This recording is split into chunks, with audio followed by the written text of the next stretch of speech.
नमस्कार दोस्तों, आप सबका स्वागत है हिंदी की इस ऑनलाइन क्लासेस में। और साथियों, आज हम पढ़ने जा रहे हैं बीएड द्वितीय वर्ष को लेकर। और बीएड द्वितीय वर्ष के अंतर्गत हमारा जो शिक्षण विषय है वो है हिंदी का शिक्षण शास्त्र को लेकर। और हिंदी के शिक्षण शास्त्र के अंतर्गत हमारी जो इकाई द्वितीय है, हिंदी की पाठ्यचर्या एवं पाठ्य पुस्तक को लेकर, और इस द्वितीय इकाई के अंतर्गत हमारा जो प्रकरण है वो है क्षेत्रीय साहित्यकारों की जीवनी, क्षेत्रीय साहित्यकारों की जीवनी, व्यक्तित्व एवं कर्तृत्व।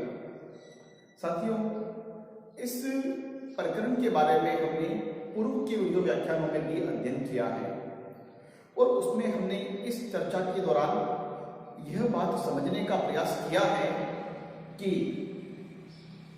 कोई भी साहित्यकार, कवि, लेखक, निबंधकार जो अपनी जो कृति है, जो काव्य है, उसका जो सर्जन कर रहा है, तो उस सर्जन के दौरान उसके जीवन परिचय को लेकर बात की जा रही है। तो जीवन परिचय में हम किन किन बिंदुओं का समावेश करें, और उनके बिंदुओं का समावेश करना इसलिए महत्वपूर्ण एवं जरूरी भी है कि बालक उस कवि की जो मतलब उस काव्य सर्जन के पीछे जो उसकी जो एक भावना है, एक उसके निर्माण को लेकर, उसके सर्जन को लेकर किस आधार को मानते हुए उसने काव्य का सर्जन किया है, साथ में उसके जो विधा लिखी, जिस विधा का प्रयोग किया है, जिस पाठशैली का प्रयोग किया है, तो उस कवि के पीछे उसका एक व्यक्तित्व जो है, उसका जो व्यक्तित्व है जो है वो किस प्रकार रहा होगा। और यदि उस कृति का उसने सर्जन किया है, काव्य का सर्जन किया है, तो उसने किसी समाज को मानकर, राष्ट्र प्रेम को मानकर, या किसी काव्य की किसी विधा को मानकर कहीं ना कहीं आदर्शवाद की स्थापना को लेकर प्रयास किया है। तो उसमें उसने क्या स्वयं के अनुभव जोड़े हैं और क्या नया करने का प्रयास किया है। इसलिए हमें कवि का परिचय देना आवश्यक है, ताकि पढ़ने वाले जो विद्यार्थीगण हैं वो उस काव्य सर्जन को पढ़े और साथ में उसके शीर्षक जो कवि किस प्रकार की जो मतलब समाज में बदलाव चाहता है, जिस प्रकार का परिवर्तन चाहता है, क्या वो परिवर्तन किस प्रकार से संभव हो पाएगा। तो इस बात को जानने के लिए कवि परिचय को पढ़ना अति आवश्यक है, क्योंकि जिस रचना का वो सर्जन करने जा रहा है, तो उस रचना के बारे में उसने उस ज्ञान को सीखा है, पढ़ा है, अध्ययन किया है, एवं उनमें जुड़ी हुई उन घटनाओं को स्वयं के जीवन में अनुभूति किया है, और उस अनुभूति के दौरान उसने उस काव्य को उतारा है, उस काव्य को प्रकट किया है, आपके सामने समक्ष लाने का प्रयास किया है, जो उसके जीवन के बेहतरीन अनुभवों का एक लेखा जोखा है आपके सामने। तो साथियों, जैसे कि मैं बात करना चाहूँगा सबसे पहले इस कवि के रूप में, तो आज हम इस प्रकरण के अंतर्गत, ये प्रकरण हमारा चलता रहेगा, और इस प्रकरण के अंतर्गत हम महत्वपूर्ण कुछ कवियों के बारे में और उनके जीवन परिचय के बारे में संक्षिप्त में अध्ययन करेंगे। तो सबसे पहले इस कवि परिचय की इस श्रृंखला में मैं सर्वप्रथम बात करना चाहूँगा हमारे भक्ति काल के ज्ञानाश्रय शाखा के कवि कबीर के बारे में।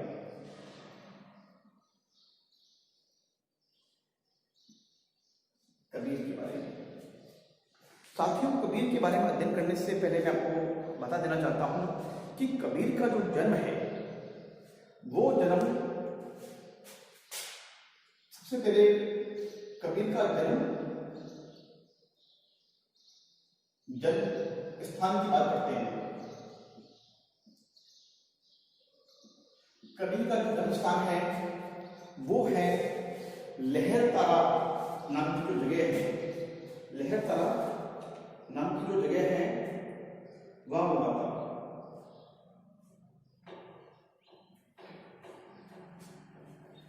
कबीर का जो जन्म है काशी, काशी मानते हैं, और काशी के पास में जगह है लहर तारा।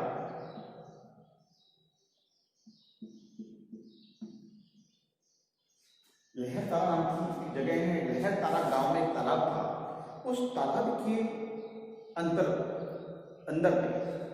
तालाब के अंदर एक टोकरी थी, और टोकरी के अंदर कमल के पत्तों को बिछाया गया था, और एक शिशु को उसमें सुलाकर कोई छोड़ गया था।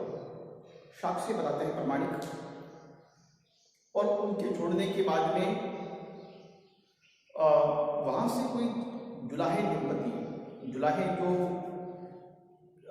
धागे निर्माण का कार्य करते हैं एवं सूती वस्त्र उद्योग से वो जुड़े हुए होते हैं, तो जुलाहे मतलब वस्त्र निर्माण का कार्य करते हैं।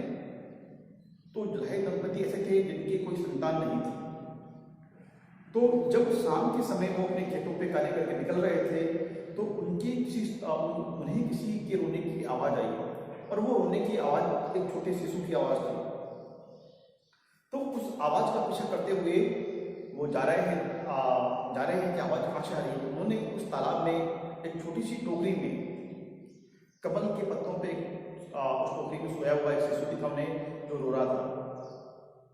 तो नीरू और नीमा दोनों दंपति थे, वो उस शिशु को घर पे लाते हैं, उसका अपने पुत्रवत उसका पालन पोषण करते हैं, और वो शिशु आगे चलकर एक बहुत ही प्रकांड विद्वान के रूप में, एक समाज सुधारक के रूप में, कबीर के रूप में जाने जाते हैं। तो उनका जन्म उसी के अनुसार माना जाएगा जिस वर्ष उनको मिलते हैं।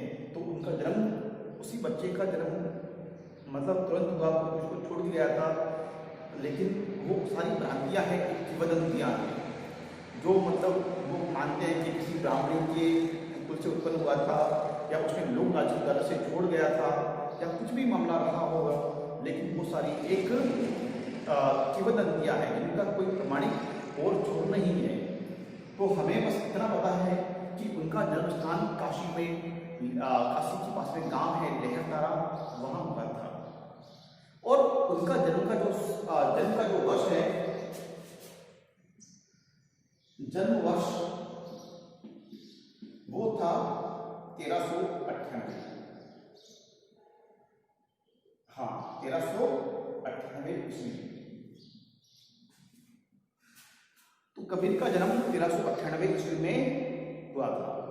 अब उसके बाद में कबीर की जो शिक्षा दीक्षा है ज्यादा हो नहीं पाई, तो अब उनकी हम पारिवारिक स्थिति का वर्णन करते हैं।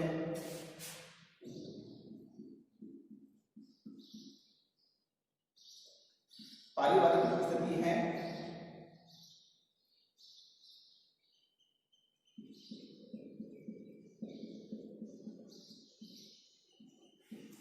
अब पारिवारिक स्थिति के बारे में कहूंगा मैं आपको कि उनकी पारिवारिक स्थिति के बारे में ये समझने का प्रयास करेंगे कि पारिवारिक स्थिति को जुलाहे दंपति घर पे उनका पालन पोषण होता है। तो जुलाहे दंपति का कार्य क्या है? वो सूती वस्त्रों के द्वारा कपड़ा तैयार करना, धागा तैयार करना, चरखा चलाना एवं उससे वस्त्र निर्माण करना, और सूती वस्त्र है उनके द्वारा ऊनी वस्त्र है वो तैयार करना और उसको बाजार में बेचना, तो वो कार्य करते थे। लेकिन कबीर के बारे में, कबीर की जो ग्रंथावली को हम पढ़ते हैं, कबीर के जो ग्रंथ को पढ़ते हैं, ये कबीर से जुड़े हुए साक्ष्यों को हम प्राप्त करते हैं, तो हमें ये जानने का अवसर प्राप्त होता है कि मसीह कागज छुयो नहीं, मसीह कागज छुयो नहीं, कलम कहीं ना हाथ। क्योंकि जो स्याही उन्होंने कभी, मसीह मतलब स्याही और कलम मतलब कागज, उन्होंने कागज को भी हाथ नहीं लगाया और स्याही को भी हाथ नहीं लगाया। इसका मतलब ये होता है कि कबीर पढ़े लिखे नहीं थे, उन्होंने कहीं भी शिक्षा प्राप्त नहीं करी, कहीं भी उन्होंने कहीं शिक्षा प्राप्त नहीं करी। लेकिन इतने बड़े विद्वान कहलाए और उन्होंने ईश्वर के निर्गुण निराकार रूप का जो दर्शन शिव ने भी करे और पूरे उनकी अनुयायियों को करवाए और उन्होंने आज भी कबीर पंथ चलता है और उनकी शिक्षाएं आज भी इतने वर्षों बाद भी बिल्कुल सत्य और शाश्वत है। तो मसीह कागज छुओ नहीं, कलम गई ना हाथ, ना तो उन्होंने मसीह को छुआ है ना कागज को छुआ है और कलम कभी उनके हाथ में आई नहीं। इसका मतलब इन तीनों चीजों से उनका कोई वास्ता नहीं रहा है, इसका मतलब वो पढ़े लिखे नहीं थे। लेकिन उनके बारे में ये वर्णन किया जाता है कि जहां भी उस समय के सत्संग होते थे, कहीं भी भागवत के सत्संग होते थे या धार्मिक चर्चाएं जहाँ चलती थी किसी भी धर्म को लेकर हो, चाहे वो इस्लाम धर्म को लेकर हो, चाहे वो हिंदू धर्म को लेकर हो, सिख धर्म का कोई आयोजन चल रहा है या ईसाई धर्म का कोई आयोजन चल रहा है या पारसी धर्म का चल रहा है, तो उन धर्म सम्मेलनों में या धर्म की चर्चाओं में या धार्मिक आयोजनों में जरूर जाते थे और साथ में वो कम्बल बेचने का कार्य भी करते थे। तो अपने कम्बल बेचते थे, पूरे दिन कमा के बेचते थे कम्बल, और जहाँ भी सत्संग हो रहा है कम्बल का उन्होंने जो अपना गठरी है वो रखी और वहाँ से कुछ बातें उनको मिल जाती थी, वो बातें मतलब ग्रहण कर लेते थे। और ऐसे करते करते उन्होंने अपना जो शिष्य हैं, जब थोड़े बड़े हुए तो उन्होंने अपना शिष्य इसको बनाया, रामानंद को शिष्य बनाया, क्योंकि रामानंद उस वक्त भक्ति काल के 12वीं शताब्दी के सबसे प्रकांड विद्वान माने जाते थे। कहते हैं कि भक्ति द्रविड़ उपजी लाए रामानंद सप्तदीप नवखंड में प्रकट करे कबीर। क्योंकि भक्ति काल की 12वीं शताब्दी के सबसे प्रकांड विद्वान रामानंद थे, जो उत्तर भारत से भक्ति काल का जो परिचय है, भक्ति का जो परिचय है, उसको दक्षिण भारत में लाने और फैलाने का काम रामानंद और उनकी 12 शिष्यों ने किया था। तो उनकी 12 शिष्यों में एक कबीरदास भी थे। तो कबीरदास जी ने क्या करा कि रामानंद के गुरु के आदेश के ऊपर ही उन्होंने लेखन उसमें अपने दोहों की रचना करी और उनके द्वारा दोहे लिखे गए या उन्होंने इस रचना को सीखा। तो उनके शिष्य थे रज्जब जी, उनके शिष्य थे, उन्होंने उसको लिखने का कार्य किया, लिपिबद्ध करने का कार्य किया। उनके जो मतलब अनुयायी थे, उन्होंने उनके द्वारा लिखी रचनाओं, उनके द्वारा एक मौखिक रचनाओं को लिपिबद्ध करने का कार्य किया और उनका जो ग्रंथ है वो बीजक के नाम से कहलाया है। उनका जो ग्रंथ है वो बीजक के नाम से प्रसिद्ध है और बीजक में तीन चीजें शामिल हैं। वो है साखी, दूसरा है शब्द और तीसरा है रमेनी। साखी, शब्द और रमेनी। तो साथियों, साखी जो है वो साक्षी हैं, उन्होंने अपने गुरु को साक्षी मानकर जिन दोहों की रचना करी है वो साखी के रूप में प्रचलित हैं। गुरु को अंग है ना, उसमें मतलब शामिल है। शब्द वो है जो साधु संतों की चर्चाएं चलती हैं या साधु संतों के बीच में जो वाणी के रूप में प्रयोग होता है भक्ति काल में, तो ईश्वर की आराधना के लिए जो शब्द गाए जाते हैं, जैसे कि आपने माना होगा शब्द कीर्तन। जैसा कि आपने देखा होगा कि जो सिख धर्म है, सिख धर्म में जो उनका जो धार्मिक ग्रंथ है गुरु ग्रंथ साहिब, उसके जो अंतर्गत जो रचनाएं हैं उसमें भी कबीर की रचनाएं हैं और गुरु की महिमा के दौरान उसे गाया जाता है, तो वो शब्द कीर्तन है। और शब्द कीर्तन का महत्व सिख धर्म में सबसे अधिक है। वैसे तो हर धर्म में है, लेकिन सिख धर्म में गुरु ग्रंथ साहिब में उसको वर्णन किया जाता है। उसके बाद है रमेनी। रमेनी वो एक पूरे पद के रूप में गाया जाता है, पद के रूप में, जो मतलब कहीं भी किसी गांव में चबूतरे पर या कहीं बैठकर या धार्मिक सम्मेलनों में, कहीं भजन संध्या में, कहीं मंदिरों पर, मतलब धर्म के प्रचार के रूप में, ईश्वर की आराधना के रूप में एक भजन कह सकते हैं। आज के दौर में हम उसको रमेनी को भजन कह सकते हैं, जो कबीर के द्वारा रचित हैं, उनको लिपिबद्ध किया गया।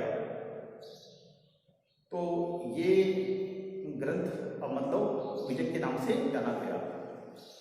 और इसी तरह से मतलब आप मान लीजिए उसको साकी शब्द और बेनी लिखने के बाद में कबीरदास जी ने जब उनकी मृत्यु होती है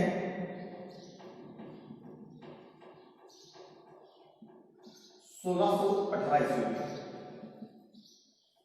और स्थान जो होता है मृत्यु का वो होता है मगध।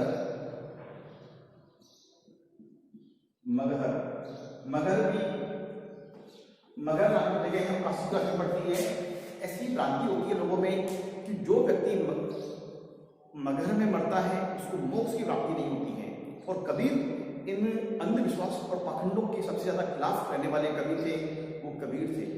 और उन्होंने कबीर ने इन पाखंडों का जो मतलब विरोध किया वो कबीर ने किया।